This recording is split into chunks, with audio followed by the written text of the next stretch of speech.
right, as we're making our way to 1061, let's recap a little bit of yesterday, specifically our purpose in reading closely at one tiny conversation in Act 1, Scene 5. What was that tiny conversation that we really read closely and broke down yesterday? Lauren, what was that conversation?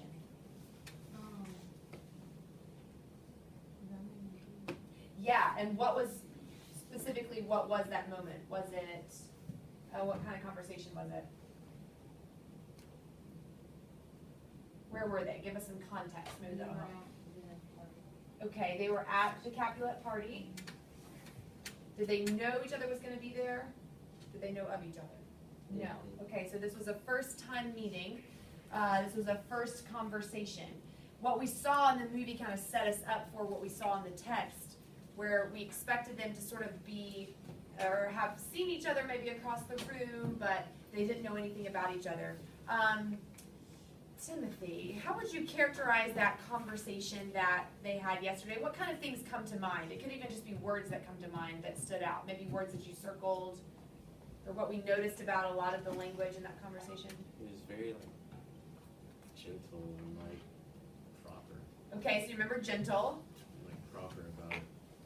It was trying to ease his way into it. Absolutely, it felt very formal. I think maybe is what you're trying to say. It felt very kind of distant, right? But at the same time, he's trying to ease his way in. What else do you remember about the imagery that we circled and the language that we circled? It all had something in common. It was all religious. It was all religious imagery, okay, which led us to believe that he was trying to set up some metaphor, right? David, what do you remember about that metaphor that he was trying to set up in that conversation? Compare her to a goddess, he wasn't worthy of Yeah, he was talking about her as if she was something holy, as if this conversation, as if this moment was something to be compared to a holy shrine, or that she is a holy shrine that he is unworthy of. So we have to take a step back and wonder, why is he saying all these things when he doesn't even know her? Right? We kind of learned something about Romeo. What do you think we learned about Romeo in that situation? What do you think we learned about him just from that conversation?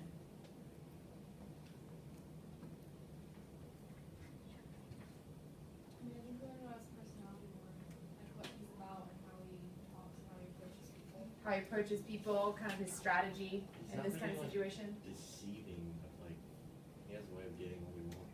Okay, yeah. So he's very intentional. He's not just going up and saying oh, hey, what's your name? He's kind of wording it in such a way as to make her feel very special and very honored, but not necessarily, doesn't necessarily know anything about her, right? The end of this conversation, or this scene, is very interesting. So I want us to briefly read through this, and then we're going to skip to Act 2, Scene 2, so that you can work with partners and doing some more close reading like yesterday. Can I have someone read for Juliet? This is really just 2 pages. Reading for Juliet the next couple of lines that she has. Taylor, will you read? Awesome. The nurse.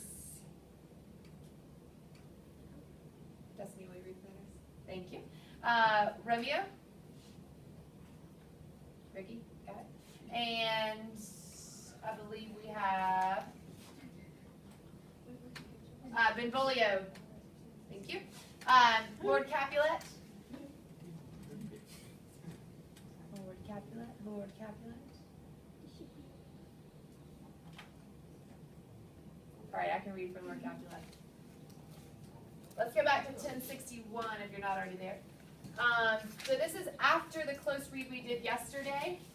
At the bottom of 1061, then Juliet starts us off here on line 108. You kids find a book. Madam, your mother prays the word with you. Romeo? What is her mother? What is her mother? Mary Bachelor, her mother is the lady of the house and a good lady, and a wise and tutorious. I nursed her daughter that you taught with the. I tell he that can lay hold of her shall have the sheep. Is she a Capulet? Oh dear Count, my life is my foe's death. So what did Romeo just now discover about her? She's Capulet. she's Right, that she's a Capulet. He didn't know that going into this, right? He wasn't aware. 1062. Benvolio.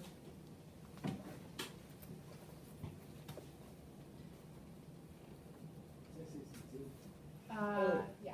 away, be gone, the sport is at the best.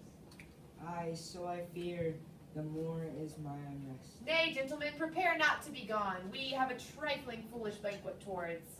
Is it e'en so? Why then I thank you all. I thank you, honest gentlemen. Good night. More torches here. Come on then, let's to bed. Ah, sirrah, by my fay, it waxes late. I'll to my rest. So now everyone's gone except for Juliet and the nurse. Come hither, nurse. What is yon gentleman? The son and the heir of old Silver. What's he that now is going out of door? Mary that I think be young Floritio.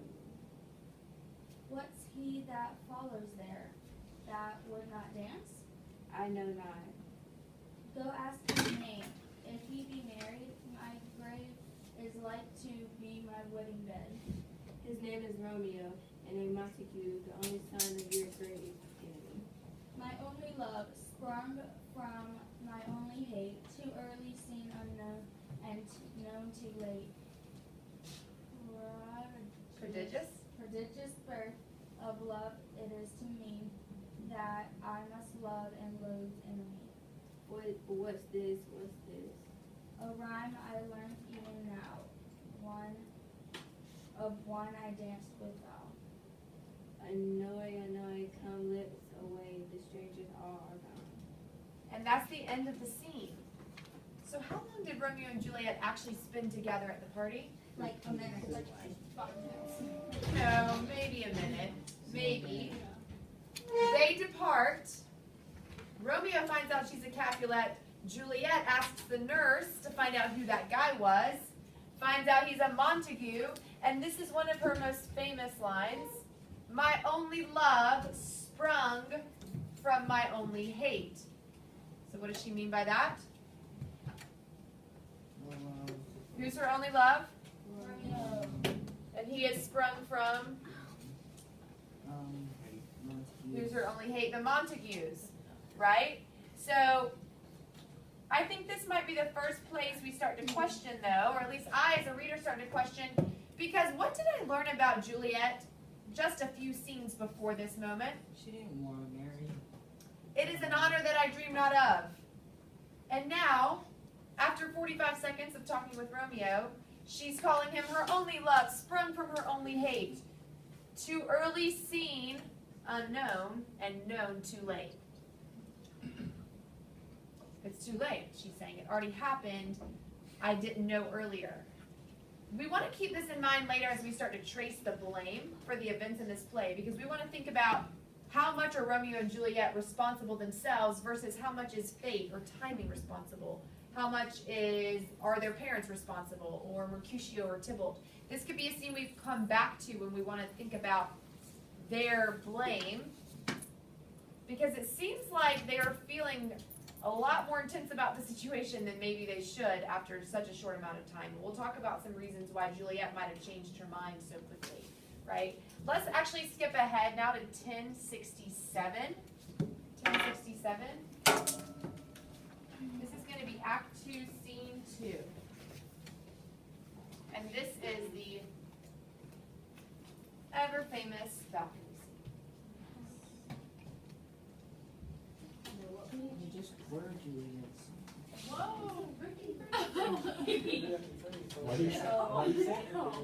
She's like, I'll be Juliet. And he goes, you were just Juliet. Let someone else be Juliet. Okay, in Act 2, Scene 2, I'm going to have someone read as our narrator. Narrator.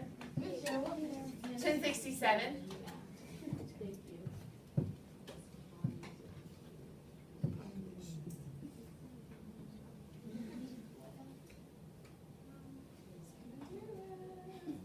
There's a lottery. It's not that bad. 1067. Norma, will you be our narrator? It's not that much. Romeo. Whoa. Oh, come on, guys. Hey, Ricky, you was Romeo. Go ahead, be Romeo. But he was If you wanna keep already it, Romeo. we're not gonna read the whole scene out loud. We're just gonna read the Yeah, I first part. know, someone else does. Oh my I don't gosh, wanna here he take- goes. I don't wanna take You just don't wanna do that kissing scene, don't you? Romeo. I understand. I I'm understand.